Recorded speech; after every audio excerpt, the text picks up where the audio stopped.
गायत्री शक्तिपीठ जैसा पुण्य प्रांगण है जिसके बारे में मैंने आपको निवेदन किया था। वहाँ के व्यवस्थापक परमादरणीय राम केवल यादव जी भाई साहब आप सबके बीच में हैं। बड़ी दिव्य योजना बनी है। वहाँ पर भी भवन का निर्माण चल रहा है। जब अयोध्या धाम का सब तरफ निर्माण चल रहा है तो गायत्री चेतना केंद्र या गायत्री शक्तिपीठ का निर्माण क्यों न हो। तो परम श्रद्धेय डॉक्टर साहब श्रद्धेया जी ने विशेष दायित्व देकर के आदरणीय राम केवल जी भाई साहब को भेजा है कि कुछ योजना है शक्तिपीठ निर्माण के संदर्भ में। मैं उनसे निवेदन करता हूं, प्रार्थना करता हूं, आप सबको अवगत कराने की कृपा करें। सबसे पहले परम पूज्य गुरुदेव जी के स्वरूप में आई इस टोली को नमन बंदन है। भाई और बहनों, बहुत ज़्यादा समय नहीं लेंगे हम आपका, लेकिन कुछ विशेष चीज अवश्य बताएगा। श्रीमद् भागवत के द्वादश स्कंध के दूसरे अध्याय के 17वें 18वें श्लोक में लिखा है कि जब श्री कृष्ण भगवान अपने धाम को जाने लगे, दुर्वासा ऋषि उनके पास गए, कहे अगला समय कलयुग आ रहा है, विभीषिकाएं बड़ी तीव्र गति से चल पड़ेंगी तो क्या होगा। तो उन्होंने वादा किया था कि कलयुग में मैं फिर आऊंगा। तो दुर्वासा ऋषि ने प्रश्न पूछा था, भगवान कहाँ आएंगे, कैसे आएंगे, कुछ इंगित करते हैं। तो जो उन्होंने इंगित किया था वह बात मैं आपसे निवेदन करना चाहता हूं। कृष्ण भगवान ने कहा था कि संभल ग्राम मुख्य से ब्राह्मणस्य महात्मनः अस्य मास। ध्यान से सुनिए, बड़ी महत्वपूर्ण बात है। संभल ग्राम में किसी विशेष ब्राह्मण के घर में मैं अवतार लूंगा, घोड़े पर सवार होकर आऊंगा, हाथ में नंगी तलवार लेकर आऊंगा, लोगों के सिर काटता हुआ चला जाऊंगा। संभल ग्राम कहाँ है? इतिहास के पन्ने में जब खोजा गया, आज तो संभल एक जिला है, संभल ग्राम एक उड़ीसा में है, ये एक मेरठ का गांव है। लेकिन जब इतिहास के पुराने पन्नों में खोजा गया तो हमारे उत्तर प्रदेश के आगरा जिले का एक गांव जो संभल ग्राम से जाना जाता था, जिसका छोटा सा पुरवा, जिसका नाम आवलखेड़ा है। आवलखेड़ा से एक ब्राह्मण, वेद पाठी ब्राह्मण, श्रीमद् भागवत का प्रकांड विद्वान ब्राह्मण 1910 में अयोध्या में 1 महीने का कल्पवास करने के लिए गए और 1 महीने तक श्रीमद् भागवत कथा वहां पर कहे। और कहने के बाद जब वापस अपने घर आए, चरणोदक लिया, पत्नी ने पूछा कैसा रहा, बताया बहुत अच्छा रहा, श्रीमद् भागवत कथा बढ़िया हुई। घर पे नहीं कहते हैं कभी, कौन सुनेगा, मैं सुनूंगी। घर पर उन्होंने श्रीमद् भागवत कथा जब सुनाई, अगहन की पूर्णिमा के दिन उसका समापन था। अंत में उन्होंने कहा, इस समापन के अंत में जो कलश का जल लेकर सूर्य दान करेगा, अपनी मन चाही चीजें प्राप्त कर सकता है। 24 अवतारों का वर्णन उन्होंने किया था, 23 अवतार हो चुका है, 24वां होने वाला है। उस समय में उस ब्राह्मण की पत्नी ने कलश का जल लेकर सूर्य भगवान को अर्घ दान देने के बाद प्रार्थना किया कि प्रभु अगर उस योग्य समझते हो तो 24वां अवतार हमको प्रदान करें। सूर्य की किरणों के माध्यम से उनके गर्भ में 24वां अवतार आ गया। आश्विन मास की 13 को 1911 इस धरती पर उनका अवतरण हुआ। जिस धरती पर जाकर उन्होंने श्रीमद् भागवत कथा 1 महीना कल्पवास किया था अयोध्या में, उसी धरती पर आज शक्तिपीठ बना हुआ है अयोध्या में।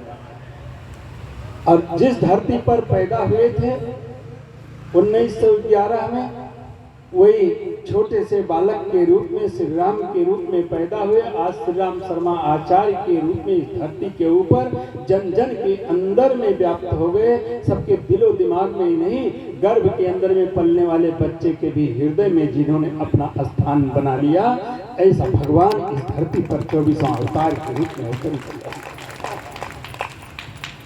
ज्यादा समय न लेकर के उसी स्थान पर 1981 में श्री राम शर्मा आचार्य जब आए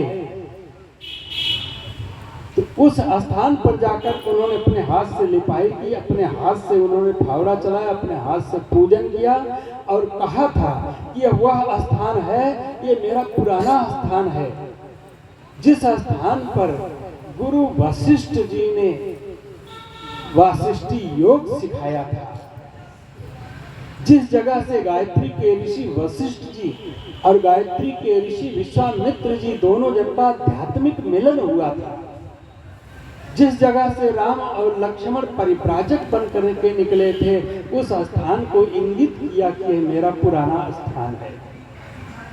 गुरुदेव जी ने इंगित किया था और कहा था सतयुग में, उनकी वाणी है, सतयुग में इसी स्थान से वही परिव्राजक पैदा होकर के निकलेंगे जो सतयुग की व्यवस्था को अपने कंधे पर लेकर के चल सकेंगे।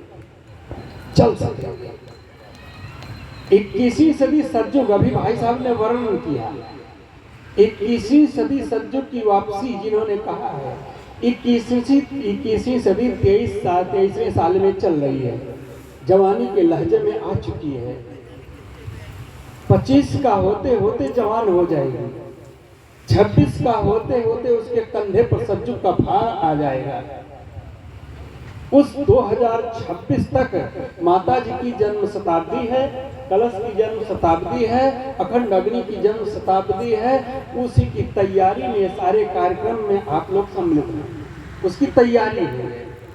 उसकी तैयारी के पूर्व गुरुदेव जी ने एक बात कही थी भाइयों और बहनों, उन्होंने कहा था कि जब सतयुग आएगा उसके पहले, सतयुग आएगा कब? जब भगवान राम टेंट से अपने गर्भगृह में पहुंच जाएंगे तब।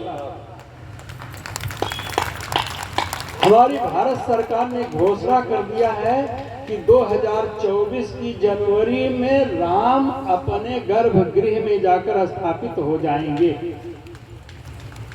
समय एकदम नजदीक आ गया है और 2024 में अगर वे अपने गर्भगृह में स्थापित हो जाते हैं, उसके लिए 2002 में डॉक्टर प्रणव पांड्या जी भाई साहब अयोध्या आए थे। उन्होंने कहा था इस स्थान को हम मिनी शांति कुंज बनाएंगे। उसी स्थान पर अभी पिछले 6 मई को डॉक्टर चिन्मय भैया आए, इसमें से कई लोग आए रहे होंगे। उन्होंने घोषणा की इस स्थान को विश्व का प्रशिक्षण केंद्र हम बनाएंगे, घोषणा की, और वह स्थान निर्माण होना शुरू हो गया। आपसे निवेदन आप आए उसको देखें। हमारे आरसी गुप्ता जी बाबूजी यहाँ पर बैठे हुए, जैसे शुरू हुआ तैसे 51,000 रुपया दिया, बहुत बड़ा संकट, बैठे हुए हैं सामने। निवेदन हम कर रहे थे। हमारा कहने का मतलब क्या था कि जैसे राम अपने गर्भगृह में पहुंचेंगे तैसे पूरे विश्व का गायत्री परिवार भगवान का दर्शन करने आएंगे कि नहीं आएंगे? क्योंकि उनको पहले से बोध कराया गया था राम और श्री राम एक थे, दुनिया जानना। राम नहीं टेंट में बैठे हैं, श्री राम बैठे हैं। और जिस दिन श्री राम गर्भगृह में आकर के प्रवेश कर जाएंगे, उस दिन से सतयुग का लक्षण लोगों को दिखाई पड़ने लग जाएगा। और जिस समय पूर्ण व्यवस्था में आ जाएंगे 2026 बसंत पर्व पर, उसी दिन से सतयुग हमारी आपकी आंखों के सामने दिखाई पड़ेगा। हम आप जो 2500-3000 वर्षों से परिश्रम कर रहे हैं, परिश्रम का फल हमारे आपके सामने दिखाई पड़ेगा। भाई और बहनों, सौभाग्य है आज के 20-22 साल पहले सौरभ गेस्ट हाउस में हम शांति कुंज से प्रशिक्षण देने के लिए आए थे। याद होगा जो उस प्रशिक्षण में रहे होंगे। निवेदन हम करना चाह रहे हैं कि वह समय अब आ गया है जिस समय की हमको तलाश थी, जिस समय के लिए गुरुदेव जी ने कहा था सतयुग आएगा, मानो में देवत्व उदय